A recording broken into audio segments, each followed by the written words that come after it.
রাজনৈতিক নেতাদেরকে ডেকেছেন উনি, আমরা এক হয়েছি। এরপরে ধর্মীয় অঙ্গনের যে লিডাররা বিভিন্ন ধর্মের, শুধু মুসলিম না, সবাইকে ডেকেছেন, আমরা ঐক্যবদ্ধ হয়েছি। এটাকে বলে ন্যাশনাল ইউনিটি, জাতীয় ঐক্য। যে কোনো ধরনের কনস্পাইরেসি, ষড়যন্ত্র, আধিপত্যবাদ মোকাবেলায় জাতীয় ঐক্যের চেয়ে মোক্ষম হাতিয়ার আর নাই। আমাদের একটা প্রতিবেশী দেশ আছে, আমরা আমাদের দেশ নিয়ে যত ভাবি তারা তার চেয়ে বেশি ভাবে।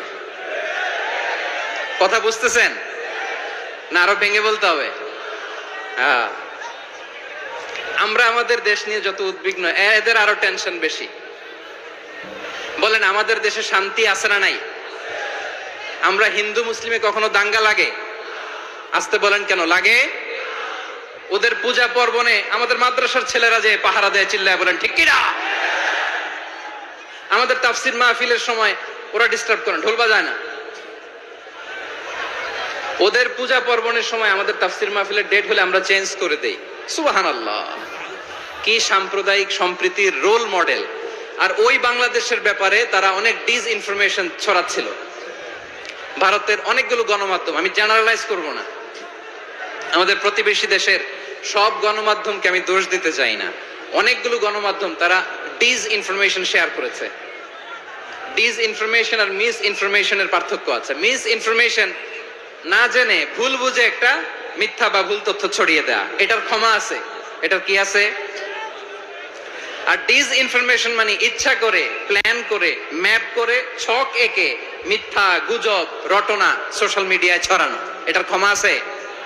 আওয়াজ করে বলেন, ক্ষমা আছে?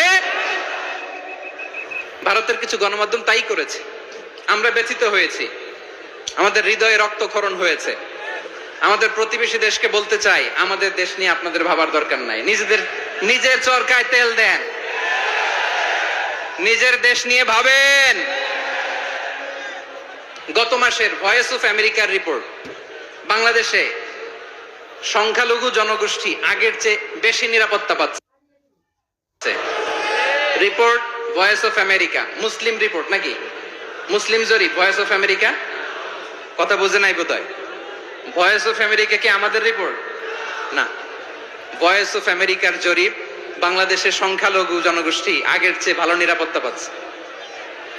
শুধু এখানেই শেষ না, মাইক্রোসফটের একটা জরিপ শোনাই আপনাদেরকে। তারা সারা পৃথিবীতে গুজব, ভুয়া আর মিথ্যা নিউজ ছড়ানোতে কোন দেশ সেরা একটা রিপোর্ট করেছে। এর মধ্যে 1 নম্বরে এসেছে ভারতের নাম।